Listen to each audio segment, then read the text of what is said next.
Good late Thursday, early Friday. Meteorologist Casey Cloud here in the Weather Center right now, giving a look at the map across the region.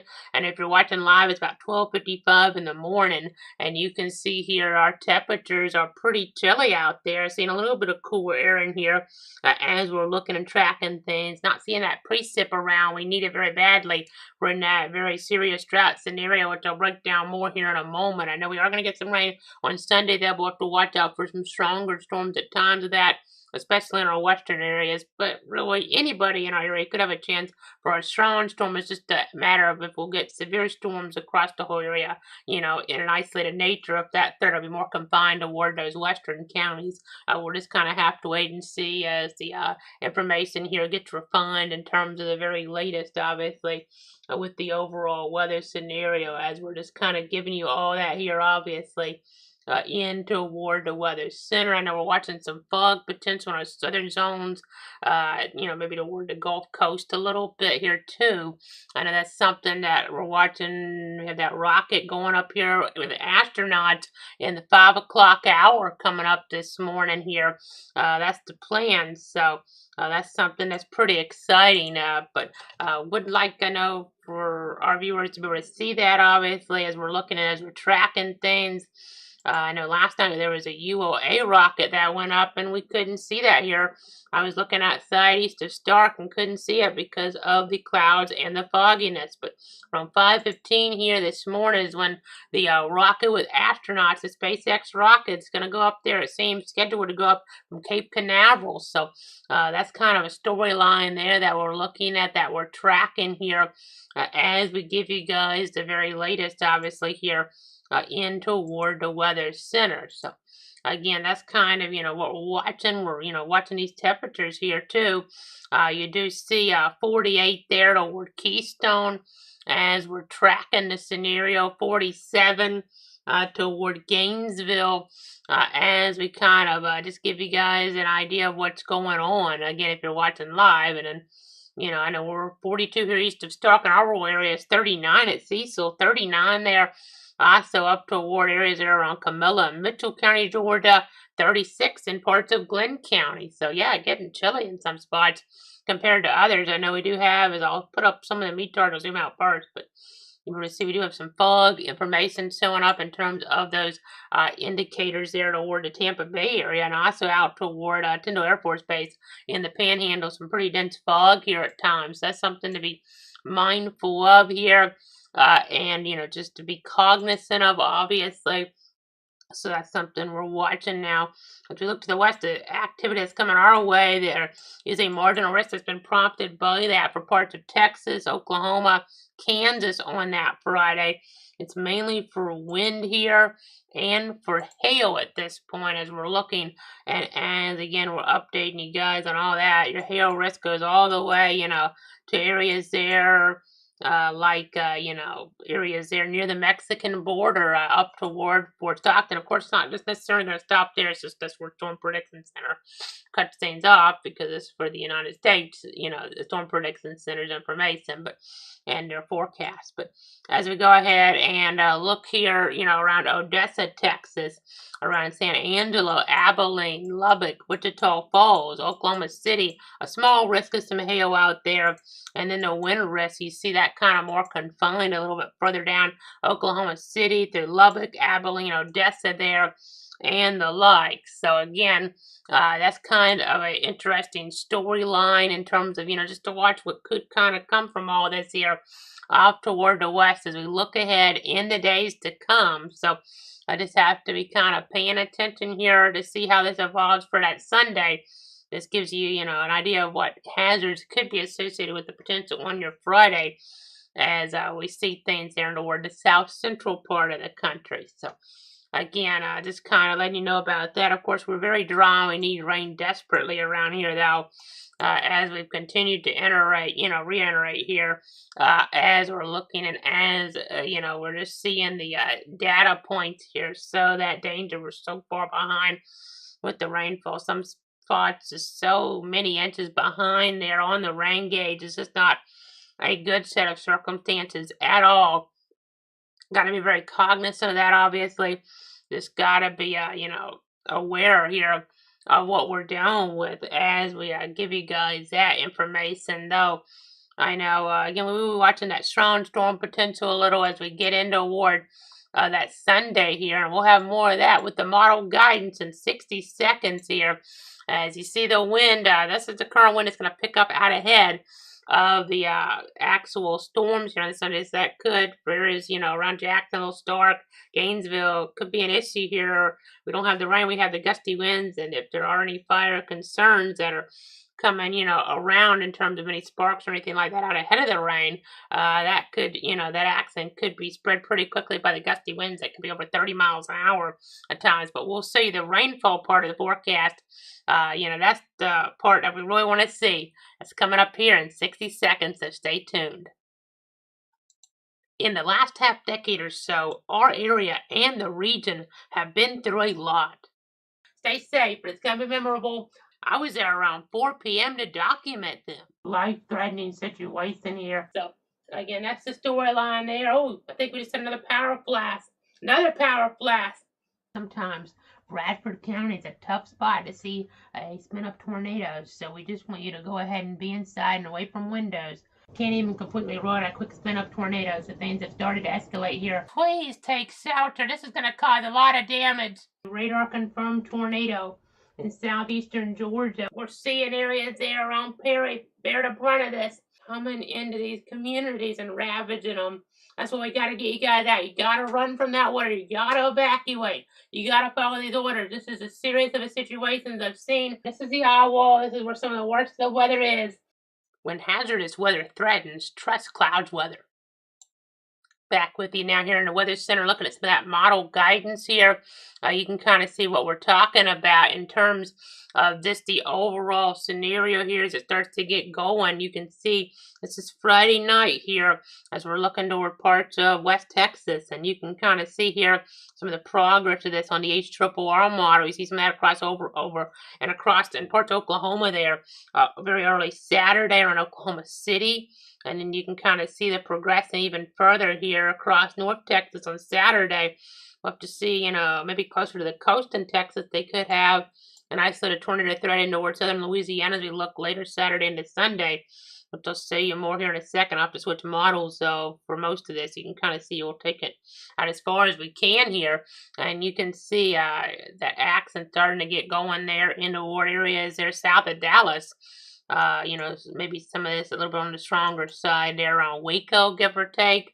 I know on Saturday we're looking for the latest updates here from the Storm Prediction Center. And the latest updated Day 2 outlook is out there now. And we do have a tornado risk there from Dallas. It's a small one, but, still a possibility. Dallas, Waco, Austin, Texas in there. It goes all the way across in Louisiana. Most of Louisiana, even into where areas around Jackson, Mississippi. So it's a marginal risk overall. Some wind and hail possibilities in there too. But there is a small tornado risk here as we're just kind of keeping an eye on the overall scenario. And then as I go ahead and broaden this here, I'll go ahead and put on, I know the NAM, it's a little bit iffy sometimes, but it's a more high resolution model here. So we'll go ahead and put that up here at this point, and we'll kind of watch what it's showing a little bit longer. You can see some of that here into what southern parts, and eastern parts of the Lone Star State. And you can kind of see that moving toward Louisiana there early in the wee hours of Sunday morning. It'd be important to have multiple ways to get alerts here. And you can kind of see this progressing even further. Areas down to the south would, in theory, have more energy to work with. As you can kind of see, that's a look at that. So that kind of gives you an idea there. And then we have to get to a less high-res model for further out at this point. But you can kind of see here the storyline on that Sunday. We'll have to see if FSU baseball maybe moves their game up a little now. They have the opening weekend action going there against James Madison. So exciting. Opening day here is today. Later on this Friday the 13th, I know the baseball players, I don't know how superstitious they are, so I don't know how that's going to work with Friday the 13th and baseball starting, college baseball starting all across the country. But as you're looking on your Sunday, there could be maybe an earlier first pitch for that game. We'll have to see. It might need to get moved up, but if it does, it could be one of those games where the ball really, is moving around there in the ballpark for sure. With the winds really picking on up there at Dick Howser Stadium. So, at Mike Merton Field, of course. As we go ahead and see here, you can kind of see the progression of this. This is 1 o'clock, 4 o'clock there. You can kind of see 7 o'clock, 10 p.m. So we're going to be kind of watching the trends here on that Sunday. We don't want this to obviously interfere with all the, people out there, the Daytona 500 in Volusia County, just south of the viewing area. And this shows on the DFS anyway that it would, mainly hold off here, maybe some action ahead. I'll back it up a little, you see some of that, but not too big of a deal before the main event eventually comes in the night. But some of the models are showing a little earlier, so we'll have to just wait and see as we look there and track things. You see President's Day. This is showing a few scattered showers. Most of that, still moving out early, in the wee hour of Monday for our area. This shows a few lingering showers on the GFS presentation now. So, again, that's something we're watching all the different trends for you here in toward the Weather Center for sure as the, scenario evolves, as the meteorology evolves here on all of this. And then another thing that's worth showing here as we're looking forward at 15th there of February 2026. I know those winds. We're going to put up the model overlay here now, and you see these winds. This, it comes from the south here. This helps to destabilize things, but, these could be pretty gusty. We see some oranges, these greens, some areas. We could have gusts that are pretty high at times out ahead of the storm action on Sunday, which I'll go ahead and put back on here. In fact, well, that's the wind. Let's see. Can I switch that on over here? I know I was kind of pulling that up just to check on some different things. But yes, you can kind of see that out ahead of the boundary there. That's going to try to help cool us off here just a little bit. Not by much, but, we really desperately need rain, as we've alluded to here. We're not going to cool down much. It's pretty cool tonight comparatively, to some of the other nights we're going to see as we look ahead in the timeline. But you can kind of see here that wind starts to shift direction, but out ahead, again, pretty gusty. You got to be really careful. We have burn bands in play across multiple areas here within the region. It's very important to follow, those burn bands, obviously, because if you don't, that can, have implications, legal implications here. It can, harm you, your property, your neighbors, their property. It's all sorts of problems can arise if we get something out of control with, these very, nasty drought conditions in play. Very serious drought conditions, as I've alluded to here.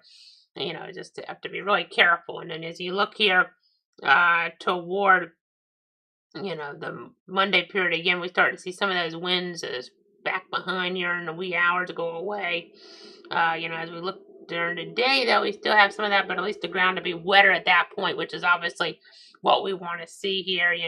And it's still not going to be near enough, but it's going to be more, than what we've been getting, and that's obviously will take. I mean, we have to, just see, whatever cards we're dealt with. That's what we kind of have to, we have to kind of adjust here and just hope for the best with these, conditions.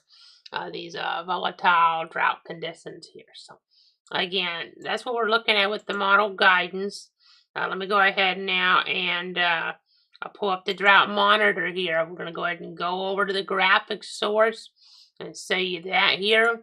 And you can see severe drought in some areas, but really most of our North Florida counties are now under that extreme drought here. Not a good situation at all. This is a very, expanded area even compared to last week here where all Bradford, all Valacho, all Duval, all St. John's, just all Columbia there. Some of these areas to the west have had it a little bit more, but, there's so much, really awfully on in this. There's so many counties under a drought that's almost as bad as it gets, exceptional to highest level. But yeah, we're not in a good shape at all. We need rain. Rain this weekend might, tick this down a notch for next week's update, but that'd be about it, probably. It's not a drought busting rain here. Maybe some areas in the western zones get ticked down 2 notches. It's hard to forecast something like this. But my point is, we would like to see this a little bit better, but it's not going to help a lot. Some areas, maybe only getting a half inch to the east, the west a little bit more. But just kind of, there's some variation in the modeling still for that. Got to be as prepared here, and I hate to even talk about stuff like this, because we don't want to have to think about having to evacuate from wildfires, but it's always that possibility to have those important documents ready, those insurance documents here, just things along those lines are very, very important to have. Your passwords, just things that maybe you're not thinking about. Even have those ready at a moment's notice to take with you in case a fire all of a sudden advance. And we had this Sunday here in Bradford to an extent. Uh, Bradford County Sheriff's Office getting involved there to get a fire taken care of there as it was advancing on some homes there, on some structures and the like there out in the western part of the county. So you just have to be very mindful here, obviously, of your surroundings in these type of situations. Just have to be really careful here. Obviously, burn bans in play, including here in Bradford County where I'm at. So this really, cannot be burning because this is such a volatile weather scenario here as we're keeping you guys up to date. In Georgia, it's not a good story there either. Look at all that extreme drought in Georgia, and if you're not into that, you're under severe. This is not a good picture.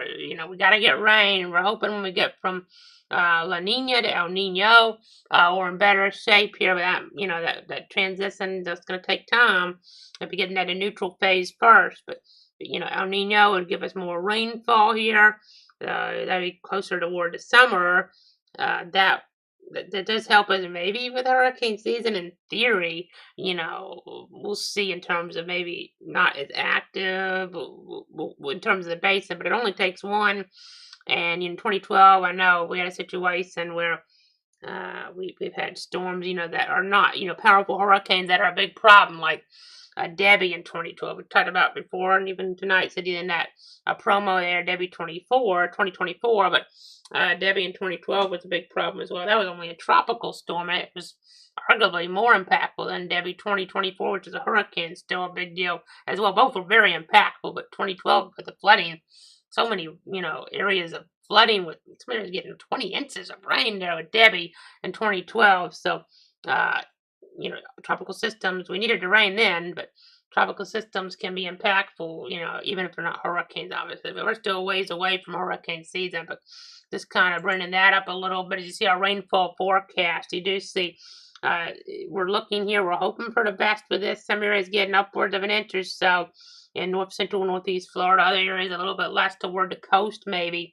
So we're Tallahassee, you can see there closer to 2 inches according to the Weather Prediction Center forecast here. Southwest Georgia, a similar storyline here as we keep you guys up to date on all that here. I know just going to check some stuff real quick behind the scenes, obviously, because I think we just got maybe a new update on that. And it's not changed too much. If anything, that lighter blue that is indicative there of about 1.25 inches is now including Stark and Gainesville on an update that just came in here, as we were getting going with this. That's sometimes, why we're doing it a little bit later than we're doing it. So, but, we're still on pretty late. But, yeah, it says a little bit more broad picture, not quite as much of the purples, but it shows more that lighter blue, which is about 1.25 inches on this scale, all the way across Stark and Gainesville. So we'll see.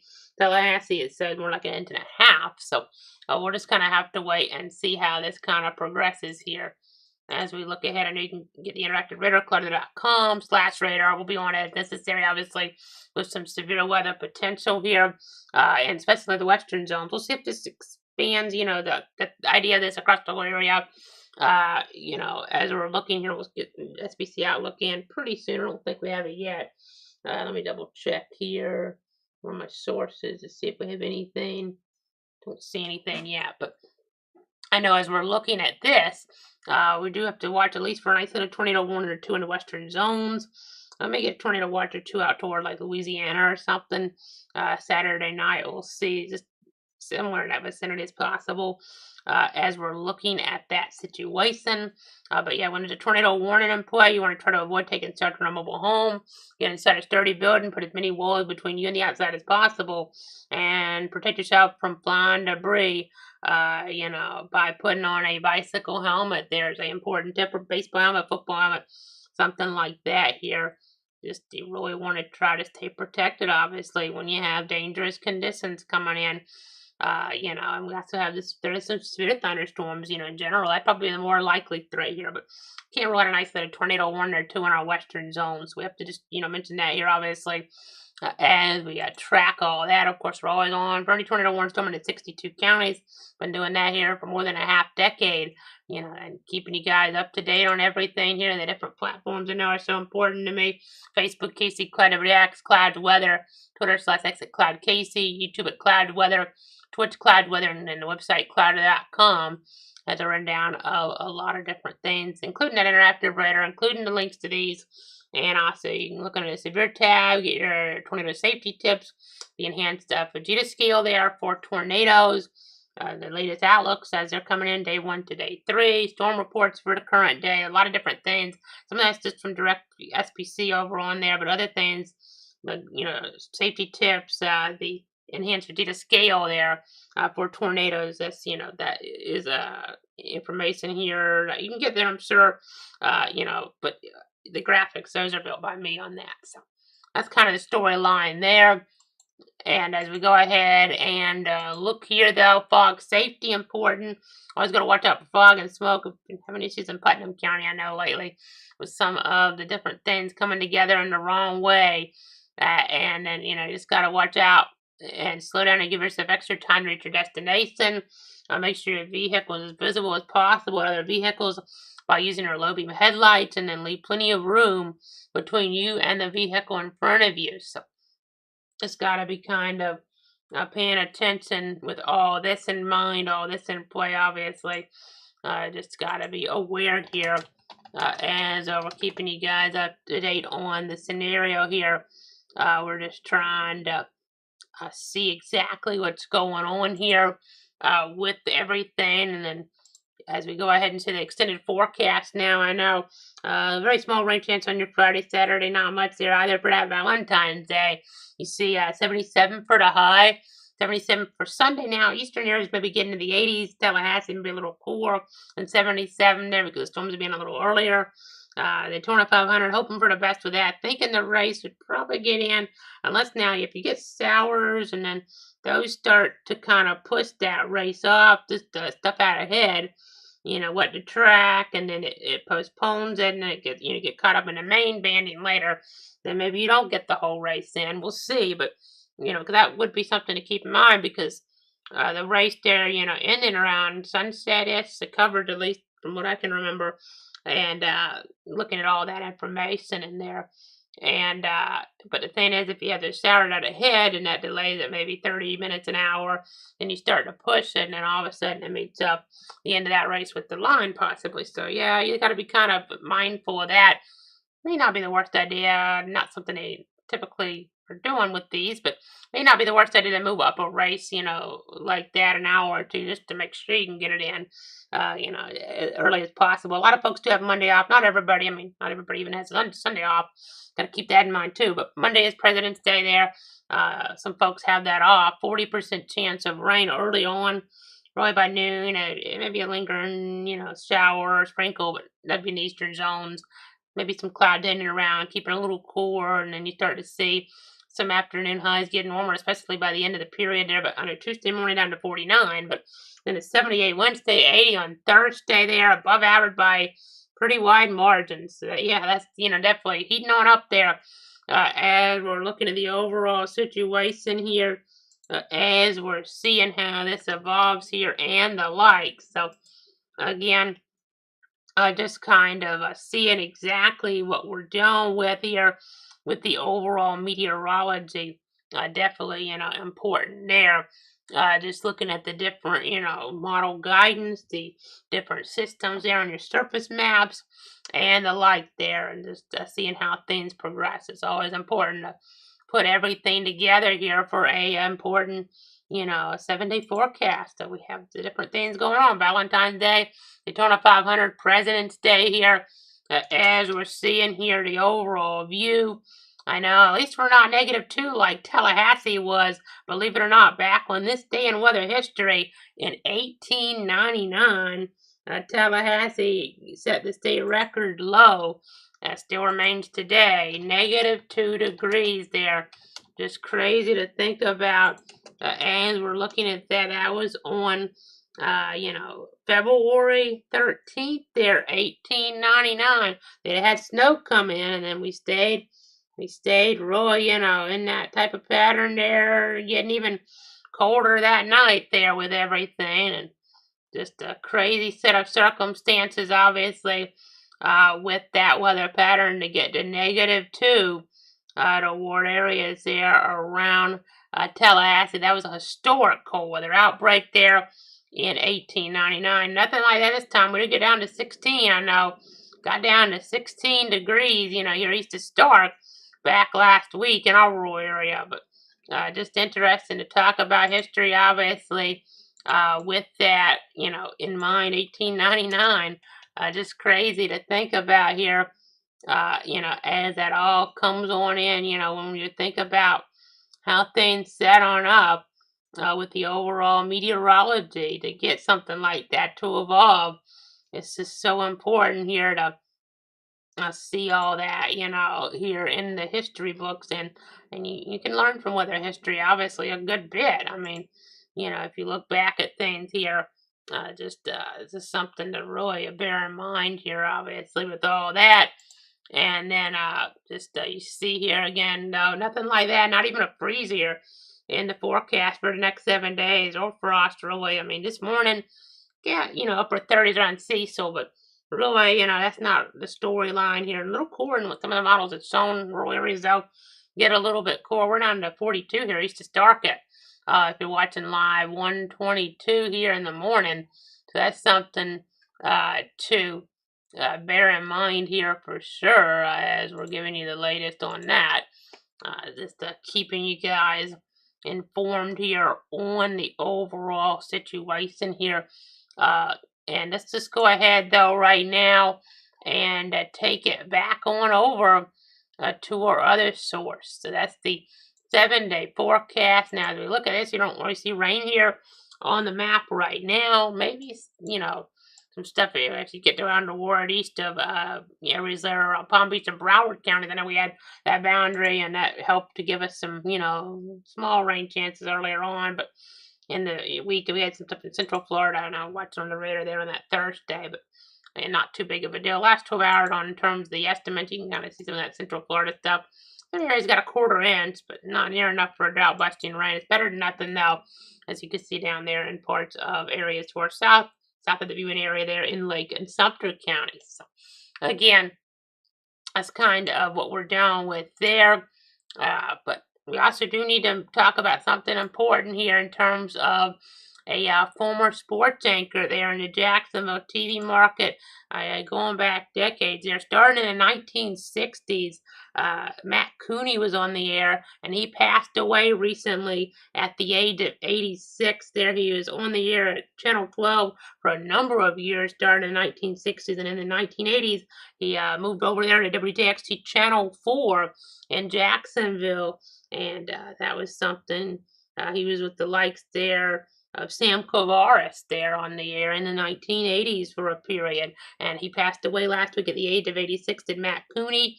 My thoughts and prayers go out to his family and friends at this difficult time. So now as we try to make a tough transition, we'll go ahead and broaden the view back out a little bit here. You can see how it's warmer down towards Central Florida and South Florida, now getting that spring training baseball going there. Some of the different teams, in Dunedin, and just some of the different places. Now in Clearwater, they have softball going on, FSU softball down there. I didn't quite get the job done on that Thursday. Came up a little short against Texas Tech. 3-2 there. They tried really hard to the Seminoles. Great to see Lonnie Alameda out there, and just really helping that team, do the best they can. But just came up a little bit short. But they had won, all the games leading up to that. So they're number 6. Texas Tech was number 1. Only lost by 1 run. They'll be playing again next month in Tallahassee. So that's something to look forward to. Obviously, they lost to them twice in the college softball playoffs, the Women's College World Series there last year, as we were looking at things, as we were tracking. But, well, not a College World Series, but leading up to that, it was the round before that, actually, as I remind myself of all that there. It was not fun, losing there. Exiting early a little bit into the NCAA tournament versus, making it to Oklahoma City. But Uh, this year hopefully it'll be a different story. And FSU host Texas Tech on March 18th, though, so maybe they can get a win against them there on that Wednesday night at 6 p.m. on the ACC network. It looks like, as I'm looking at the schedule there, so that's exciting. And again, doing a great job, Lonnie Alameda, winning that national title in 2018 there. And now as we switch back over to the baseball diamond, talking about, FSU baseball, UF baseball. I know FSU, Link Jarrett. Of course, you have Cal Fisher and the like there getting going. As we're looking, Miles Bailey, he's so talented, obviously, for the Noles. And, getting going against JMU on that Friday, that road to Omaha.